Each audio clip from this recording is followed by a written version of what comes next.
तरफ महामारी है तो दूसरी तरफ जबरदस्त पॉलिटिक्स से बसों के जरिए रफ्तार पकड़ रही सियासत में फिर से नया मोड़ आया है।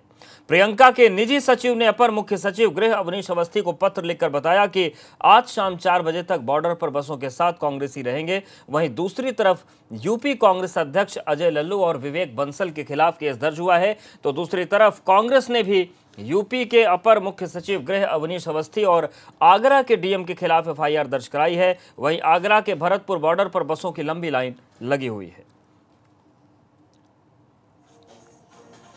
तो प्रियंका के निजी सचिव पर एफआईआर दर्ज कराई गई और इसी घमासान के बीच कांग्रेस ने भी अपर मुख्य सचिव गृह और डीएम आगरा के खिलाफ एफआईआर करवाई है। लेकिन प्रियंका गांधी के अगर हम निजी सचिव की बात करें तो धोखाधड़ी का मामला दर्ज कराया गया है। अजय लल्लू और विवेक बंसल पर भी ये एफआईआर दर्ज की गई है। सर, इस समय काफ़ी दिलचस्प मोड़ पर पहुंच चुकी है। 16 तारीख को प्रियंका गांधी ने एक चिट्ठी लिखी जिसमें उन्होंने मुख्यमंत्री योगी आदित्यनाथ से 1000 बसें चलाने की अपेक्षा की और कहा कि कांग्रेस अपने खर्चे पर 1000 बसें चलाना चाहती हैं, जो नोएडा गाजियाबाद से होते हुए वो बसें मजदूरों को लेकर पूर्वांचल और तमाम अन्य शहरों, गांव, कस्बों तक उन मजदूरों को छोड़ेगी। और उसके बाद लगातार एक के बाद एक चिट्ठी पर सियासत होती रही। करीब 10 चिट्ठियां लिखी जा चुकी हैं। कल पूरे दिन हंगामा मचता रहा। अजय कुमार लल्लू को लॉकडाउन उल्लंघन पर आगरा के फतेहपुर सीकरी थाना क्षेत्र में धारा 188, 269 में महामारी एक्ट में मुकदमा दर्ज हुआ है।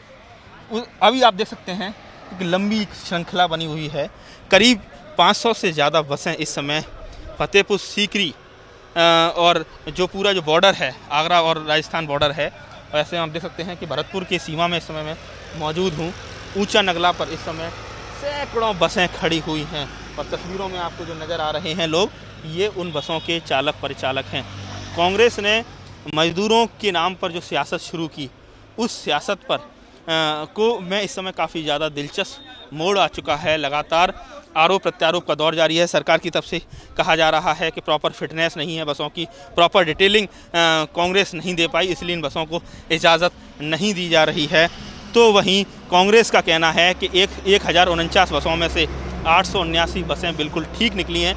कम से कम उन बसों को तो सरकार को चला देना चाहिए। और ऐसे में आप देख सकते हैं कि मैं तस्वीरों के जरिए दिखा रहा हूँ, कैमरे का जितना लेंस जूम हो सकता है उतने भर में आपको बसों का काफिला, श्रृंखला ही नज़र आएगी। और ऐसे में कई किलोमीटर तक इस समय भरतपुर की सीमा में, जो आगरा का सीमावर्ती ज़िला है, वहाँ ये बसें खड़ी हुई हैं। अलवर समेत राजस्थान के अन्य ज़िलों से इन बसों को लाया गया है। तो कह सकते हैं कि जितना लंबा बसों का काफिला, उससे कहीं लंबी यहाँ की सियासत। आगरा में भरतपुर बॉर्डर पर खड़े बस भूखे प्यासे ड्राइवर और कंडक्टर ने प्रदर्शन कर दिया। इनका आरोप है कि रात में इन्हें जो खाना परोसा गया वो खराब था। आक्रोशित बस स्टाफ से बात की एबीपी गंगा संवाददाता नितिन उपाध्याय ने। आज़ादी के बाद से देश में केवल गरीबों पर सियासत होती रही है, लेकिन गरीबों का भला नहीं होता है।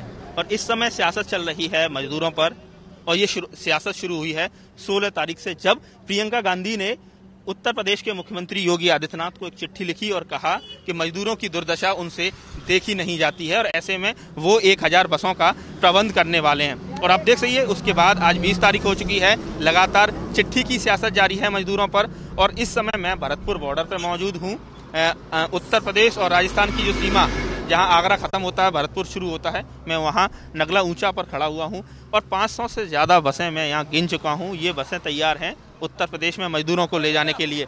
लेकिन वहीं दूसरा जो पिक्चर निकल कर आ रही है वो ये है कि जो बस चालक हैं, जो परिचालक हैं, क्लीनर हैं, उनको कांग्रेस केवल एक हथियार के तौर पर यूज़ कर रही है। उनका दुख दर्द उनको नहीं पता। यही वजह है कि ये भूखे प्यासे इनको यहाँ ला रखा हुआ है। सबसे बड़ी बात ये है, इस समय कोरोना चल रहा है, किसी के चेहरे पर मास्क की व्यवस्था नहीं की गई, सैनिटाइजर की व्यवस्था नहीं की गई। वहीं ये भूखे प्यासे लगातार यहाँ मौजूद हैं बॉर्डर पर। केवल सियासत हो रही है। कुछ लोगों से बात करते हैं। आप बताइए, कुछ मास्क, सैनिटाइजर आपको दिया गया? कुछ नहीं दिया गया सर, कुछ नहीं दिया गया। अच्छा, खाने पीने की व्यवस्था?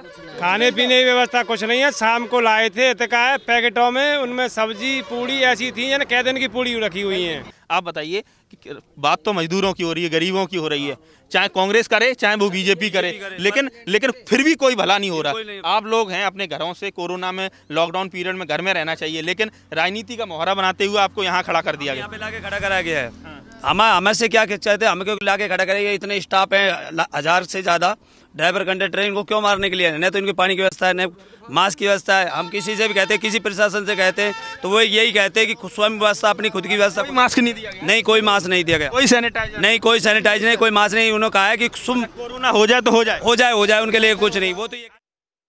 और चलिए सीधे रुख करते हैं आगरा का। नितिन हमारे साथ जुड़े हुए हैं बॉर्डर से, भरतपुर। नितिन, मास्क नहीं, सैनिटाइजर नहीं, खाने को खाना नहीं, पीने को पानी नहीं, चाय तक मिली नहीं, मतलब अपने लोगों को खाने के दाने नहीं दे पा रहे हैं, और ख्वाब और दावे ये कि उत्तर प्रदेश में सहयोग की गंगा बहा देंगे।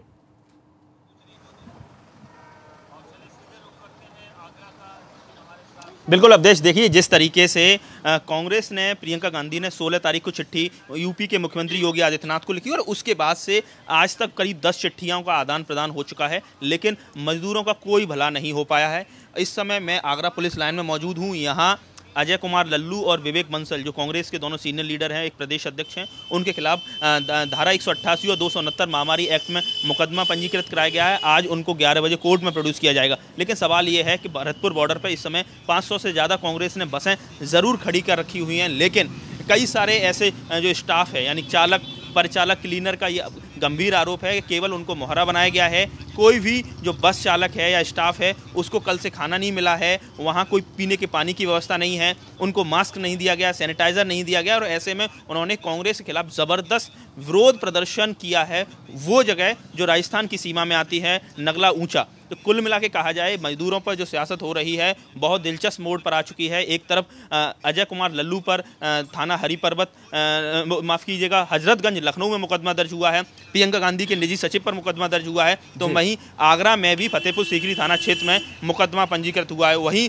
दूसरी तरफ राजस्थान में आगरा के डीएम और एडिशनल चीफ सेक्रेटरी के खिलाफ मुकदमा दर्ज हुआ। तो कुल मिला के कहा जाए, मजदूरों पर जो सियासत शुरू हुई है वो बहुत ज़्यादा ही निर्णायक मोड़ पर आ गई है। और ऐसे में जिन मजदूरों को केंद्र बिंदु में रखकर कांग्रेस और बीजेपी सियासत कर रही है, सवाल यही उठता है क्या उन मजदूरों का और अभी सवाल तक ये भी भला हो पा रहा है? जो अजय लल्लू है उनको देखा मैंने कहां पर रखा गया है? लगातार मजदूरों का कई ग्रुप्स पैदल चल रहे हैं, बसें खड़ी हुई हैं, लेकिन उनका कोई भला नहीं हो पाया। जी नितिन, अजय लल्लू को हिरासत में कहां पर रखा गया है?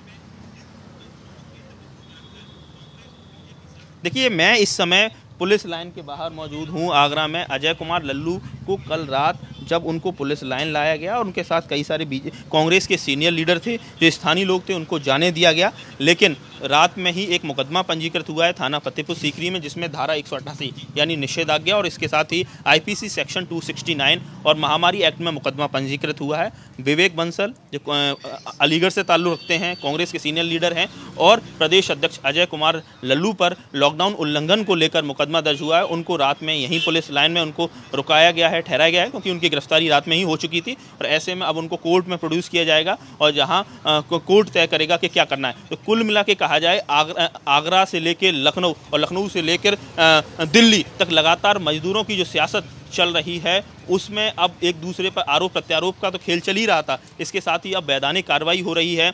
कल जिस तरीके से लखनऊ में हजरतगंज थाने में वहाँ के लखनऊ के आरटीओ ने मुकदमा दर्ज कराया गया है, जिसमें धोखाधड़ी और झूठी जानकारी देने का आरोप है। तो कुल मिला के कहा जाए, राजनीति तो हो रही है मजदूरों पर, लेकिन मजदूरों का भला बिल्कुल नहीं हो रहा है। जो अनवरत सिलसिला पिछले कई दिनों से लगातार चल रहा है, वैसे ही भूखे प्यासे ऐसे ही जो मजदूर हैं वो आज भी मुझे बॉर्डर पर चलते हुए नजर आए। तो सवाल ये है कि जो सियासत मजदूरों के लिए हो रही है, गरीबों के लिए हो रही है, क्या उस सियासत से जनता का भला हो पा रहा है, मजदूरों का भला हो पा रहा है? क्योंकि सवाल इसलिए खड़े हो रहे हैं, योगी सरकार पर भी खड़े हो रहे हैं, कांग्रेस पर भी खड़े हो रहे हैं। कोर्ट ले जाया जाएगा, कुछ जानकारी मिल रही है किस काम की? देखिए, जो जानकारी मिली है उसके मुताबिक 2 लोगों के खिलाफ नामजद मुकदमा दर्ज हुआ है। इसके साथ ही कई सारे अज्ञात कांग्रेस के नेताओं के खिलाफ मुकदमा दर्ज हुआ है। जो जानकारी मिल रही है, कोर्ट खुलते ही उनको यहाँ से ले जाया जाएगा और जिसके बाद कोर्ट तय करेगा कि आखिर क्या करना है। कुल मिला के कहा जाए लगातार मुकदमा पंजीकृत हो रहा है। सूचना मिली है कि राजस्थान में आगरा के डीएम और एडिशनल चीफ सेक्रेटरी के खिलाफ मुकदमा दर्ज हुआ है। देर रात राजस्थान के में टॉप ऑफिसर्स की मीटिंग जयपुर में हुई और उसके बाद ये फैसला लिया गया। तो कुल मिला के कहा जाए कांग्रेस और बीजेपी मजदूरों के नाम पर लगातार आमने सामने हैं। चिट्ठियों का दौर चल रहा है। 16 तारीख को जो चिट्ठी लिखी प्रियंका गांधी ने मुख्यमंत्री योगी आदित्यनाथ को और कहा कि 1000 बसें वो चलाना चाहते हैं, क्योंकि अभी तक तमाम दुर्घटनाओं में 65 से ज़्यादा मजदूरों की मौत हो चुकी है और ये मौत का आंकड़ा उत्तर प्रदेश में कोरोना से हुई मौत के आंकड़े से ज़्यादा है। और उसके बाद 18 तारीख को जवाब आता है। कई सारी चिट्ठियों का आदान प्रदान लगातार अपर मुख्य सचिव गृह और सूचना अवनीश अवस्थी और प्रियंका गांधी के निजी सचिव संदीप सिंह के बीच चलता रहता है, जिसमें सरकार की तरफ से डिटेल मांगी जाती है और कहा जाता है कि अगले दिन यानी 19 की सुबह 10 बजे आप लखनऊ सारी 1000 बसों को लेकर आइए। लेकिन कांग्रेस कहती है कि बिल्कुल, और इन्हीं बसों पर राजनीति जारी है। शुक्रिया नितिन जानकारी और अपडेट्स को देने के लिए। तो कांग्रेस के प्रदेश अध्यक्ष अजय लल्लू अभी हिरासत में है, उनको थोड़ी देर में कोर्ट में पेश किया जाएगा और वहां पर क्या होता है वो जरूर हम आपको अपडेट देंगे। तो अजय लल्लू को कल रात हिरासत में लिया गया था, पुलिस लाइन में उनको रखा गया और अब थोड़ी देर के बाद उनको पुलिस कोर्ट में पेश करेगी। और सवाल ये भी बना हुआ है कि राजनीति अब एकदम चरम पर है, ये कहां तक जाएगी, कितनी दूर तक जाएगी। पल पल के अपडेट्स पर नजर बनिए, आपको देते रहेंगे। तो इस वक्त की अहम खबर और अहम अपडेट ये है कि थोड़ी देर के बाद उत्तर प्रदेश कांग्रेस प्रदेश अध्यक्ष अजय लल्लू को कोर्ट में पेश किया जाएगा।